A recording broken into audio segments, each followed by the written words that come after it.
अस्सलामुअलैकुम स्टूडेंट्स। इस वीडियो में हम देखेंगे कि क्या होता है कि जब किसी भी नंबर को किसी फ्रैक्शनल एक्सपोनेंट के साथ रेस किया जाता है।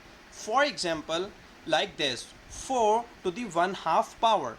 लेकिन इससे पहले कि हम अपने फ्रैक्शनल एक्सपोनेंट को डिस्कस करना स्टार्ट करें, मैं एक लॉ ऑफ एक्सपोनेंट को रिकॉल करवाना चाहूँगा।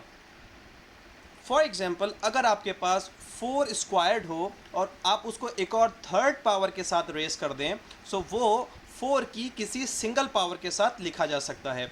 तो क्या आप बता सकते हैं कि 4 की ये जो मिसिंग एक्सपोनेंट है ये किसके बराबर होना चाहिए? और अगर आपको ये चीज़ नहीं आती, सो मैं आपको रिकमेंड करूँगा कि इस वीडियो को यहाँ पॉज कीजिए।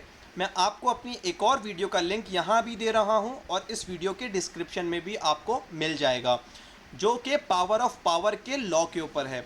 सो पावर ऑफ पावर का लॉ आप पहले समझिए और दोबारा फिर इस वीडियो को आगे वॉच कीजिएगा, क्योंकि वही लॉ यूज़ करके हम फ्रैक्शनल एक्सपोनेंट को इस वीडियो में समझेंगे। ओके, आई होप कि आपने इस सवाल का जवाब बहुत आसानी से दे लिया होगा, क्योंकि हमें पता है कि लॉ हमें ये कहता है कि जब भी किसी बेस के ऊपर कोई पावर रेज्ड हो और उसके ऊपर एक और पावर रेज की जाए, तो उसका जो फाइनल आंसर आता है वो उन दोनों एक्सपोनेंट के प्रोडक्ट के बराबर होता है, उन दोनों की मल्टीप्लिकेशन के बराबर होता है। सो इन अदर वर्ड्स इसका आंसर आएगा 4 टू दी 6th पावर, क्योंकि हमें पता है कि 2 को जब 3 से मल्टीप्लाई किया जाएगा तो आंसर आएगा 6। सो ये हमारे पास लॉ ऑफ एक्सपोनेंट है। हम इसी लॉ को यूज़ करेंगे और अपने फ्रैक्शनल एक्सपोनेंट्स को समझेंगे। चलें अब अपने दोबारा वापस चलते हैं अपने फ्रैक्शनल एक्सपोनेंट्स की तरफ। 4 टू दी 1, अब आपको मैं कह रहा हूं कि मैंने 4 टू दी 1/2 पावर को एक और सेकंड पावर, जिसको हम स्क्वायर भी कहते हैं, उससे रेस किया है। तो अगेन ये भी किसी 4 की एक पावर के बराबर लिखा जा सकता है। सो अगेन क्या यही लॉ यूज़ करके आप ये बता सकते हैं कि ये जो 4 का मिसिंग एक्सपोनेंट है ये किसके बराबर होना चाहिए?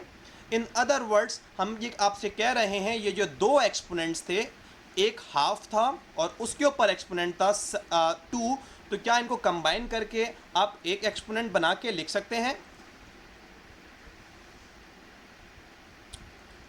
ओके, क्योंकि लॉ ऑफ एक्सपोनेंट हम पहले डिस्कस कर चुके और आपको पता है कि जब भी पावर के ऊपर एक और पावर रेस की जाती है तो उन दोनों एक्सपोनेंट्स को मल्टीप्लाई किया जाता है। तो जब हम 1/2 को 2 से मल्टीप्लाई करेंगे तो आंसर आएगा 1। और वो इस तरह हमें पता है कि जब भी ये तो फ्रैक्शंस की मल्टीप्लिकेशन है कि हाफ को जब 2 से मल्टीप्लाई किया जाएगा तो आंसर 1 के बराबर आ सकता है। और इन जनरल अगर मैं आपको आसान ज़बान में इसी मल्टीप्लिकेशन को समझाऊं तो मतलब कहने का ये है कि आपको हाफ को 2 बार लेना है। तो किसी भी चीज़ का अगर हाफ आप 2 बार लेंगे तो वो चीज़ आपके पास कंप्लीट आ जाएगी, मतलब एक बार वो आपके पास मुकम्मल होगी। ठीक है, सो 1/2 टाइम्स 2 इक्वल्स 1। और आपको ये बात अच्छी तरह पता है कि एक्सपोनेंट में जब भी 1 आता है तो उसको मेंशन करना ज़रूरी नहीं होता। सो अब आप यहाँ देख रहे हैं कि 4 to the half to the second बराबर आया 4 के। अब यहाँ पे नोट करने वाली बात क्या है, आपने ये चीज़ नोट की कि जब हमने किस 4 को 1/2 पावर के साथ रेस किया और फिर उसको सेकंड पावर के साथ रेस किया तो 4 ही वापस हमें मिल गया, राइट? सो इससे हमें क्या समझ में आया? इससे हमें ये समझ में आ रहा है कि ये जो 1/2 पावर है और ये उसके ऊपर जो सेकंड पावर आ रही है, ये दोनों एक दूसरे के ऑपोजिट हैं, क्योंकि वापस हमें 4 ही मिल गया। पहले हमने उसको 1/2 किया, पावर के साथ रेस किया, और फिर सेकंड पावर के साथ रेस किया तो वापस वही नंबर आ गया। जैसे कि अगर हम कोई नंबर ऐड करें और वही नंबर सब्ट्रैक्ट भी कर दें तो हमें जिस नंबर से हमने स्टार्ट किया होता है वही हमें वापस मिल जाता है, क्योंकि प्लस और माइनस ऑपोजिट ऑपरेशंस हैं। इसी तरह जब हम कोई नंबर मल्टीप्लाई करें और उसी नंबर से डिवाइड कर दें तो अगेन हमें वही स्टार्टिंग नंबर वापस मिलता है, क्योंकि multiplication and division opposite operations हैं।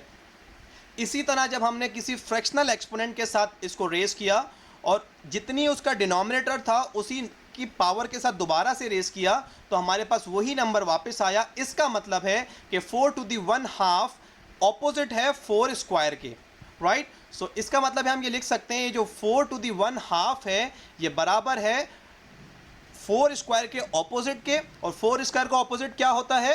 यस, स्क्वायर का ऑपोजिट होता है स्क्वायर रूट। इन शॉर्ट इसका मतलब है 4 टू दी 1/2 बराबर होगा स्क्वायर रूट ऑफ 4k। अगर आपको ये कन्फ्यूजन है कि स्क्वायर रूट्स या रूट्स कैसे फाइंड होते हैं, तो मैं अपनी वीडियो का लिंक यहाँ दे रहा हूँ, स्क्वायरिंग नंबर्स, आप उसको वॉच करके फिर आगे का पार्ट इस वीडियो का वॉच कर सकते हैं।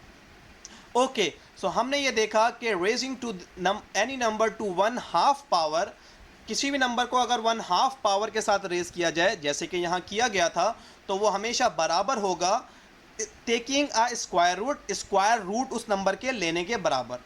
ठीक है, सो अब हमने हाफ के ऊपर बात कर ली, और अब मैं आपको इसी कॉन्सेप्ट से पर्टेनिंग कुछ एक्सप्रेशंस दे रहा हूं।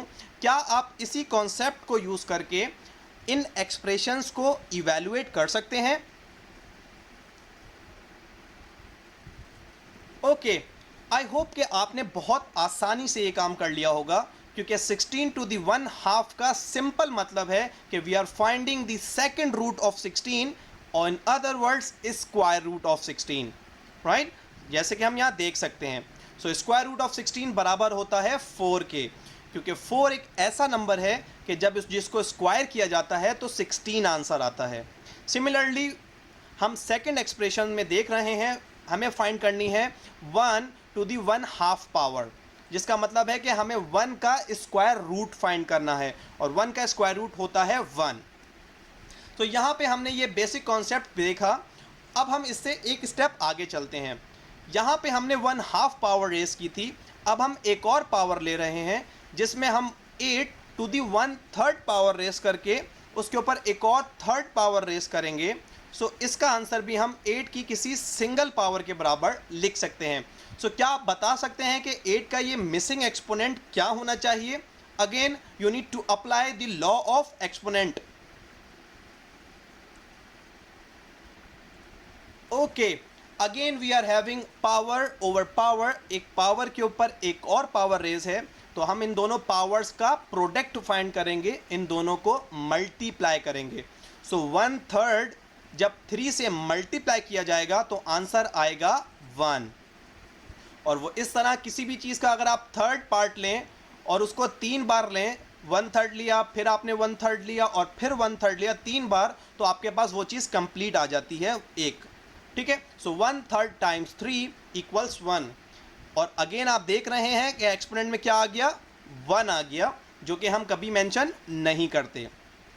सो 8 to the 1/3 to the 3rd equals 8। और अगेन आपने वही चीज़ नोट की होगी जो हमने 1/2 में नोट की थी, कि जब हमने 8 को 1/3 के साथ रेस किया और फिर उसको एक और थर्ड पावर के साथ रेस किया, तो हमें 8 वापस मिल गया। मतलब जिस नंबर से हम चले थे वही नंबर हमें वापस मिल गया।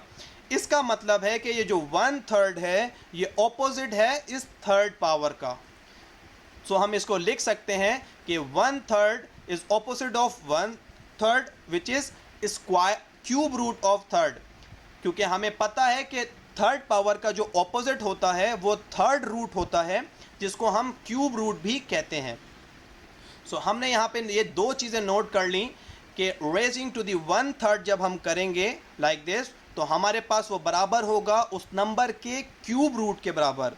यहाँ पे थर्ड लिखा हुआ नज़र आ रहा है आपको, थर्ड रूट को हम क्यूब रूट कहते हैं। जिस तरह थर्ड पावर को हम क्यूब कहते हैं, इसी तरह थर्ड रूट को हम क्यूब रूट कहते हैं।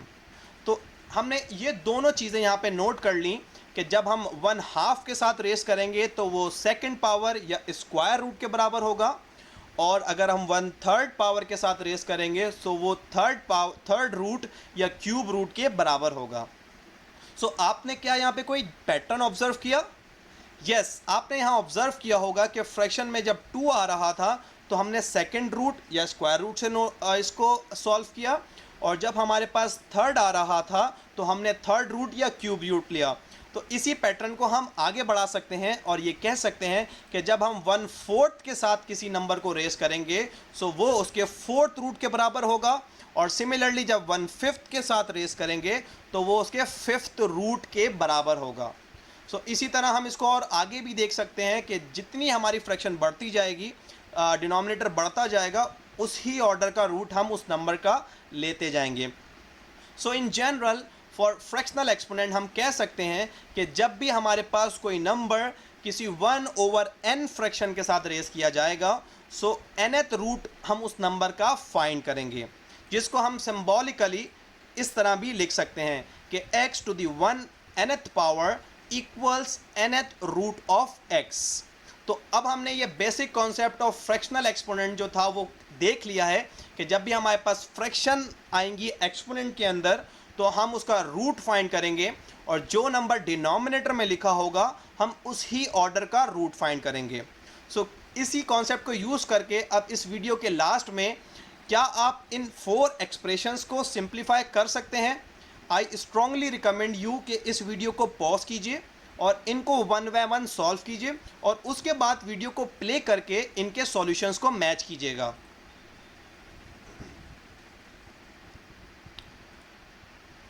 ओके, आई होप कि आपने इसको सॉल्व कर लिया होगा।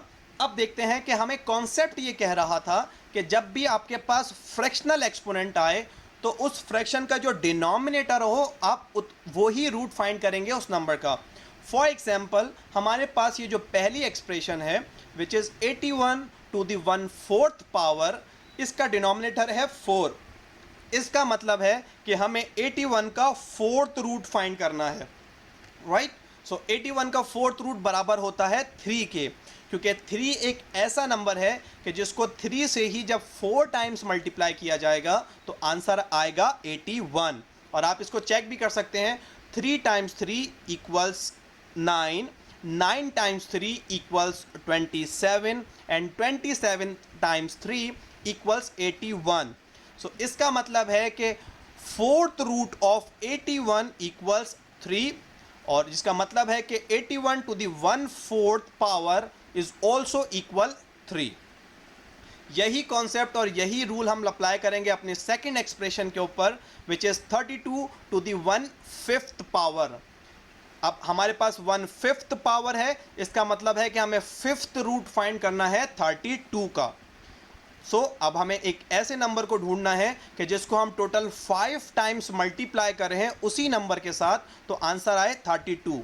और वो नंबर इजीली आपने फाइंड कर लिया होगा कि वो नंबर है 2, क्योंकि जब 2 को आप 5 टाइम्स लिख के मल्टीप्लाई करेंगे तो आंसर आएगा 32, because 2 times 2 equals 4, 4 times 2 equals 8, 8 times 2 equals 16 and 16 times 2 equals 32।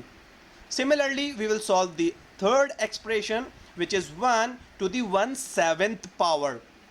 तो 1/7 पावर फाइंड करनी है, सो हम फाइंड करेंगे 7th रूट ऑफ 1, जो कि सिंपली 1 के ही बराबर है, क्योंकि 1 ही एक ऐसा नंबर है जिसको 7 टाइम्स लिख के मल्टीप्लाई किया जाए तो 1 ही आंसर आता है। और in the last expression we need to find 0 to the 1/9 power, जो कि होगा 9th रूट ऑफ 0, और इन शॉर्ट वो 0 के ही बराबर होगा। सो इवैल्यूएशन तो आप कर सकते हैं। इस वीडियो में हमें ये देखा कि फ्रैक्शनल एक्सपोनेंट का मतलब क्या होता है। फ्रैक्शनल एक्सपोनेंट का मतलब होता है कि जो फ्रैक्शन हमारे पास आ रही है उसके डिनोमिनेटर में जो नंबर है हमें उसी ऑर्डर का रूट फाइंड करना है उस नंबर का।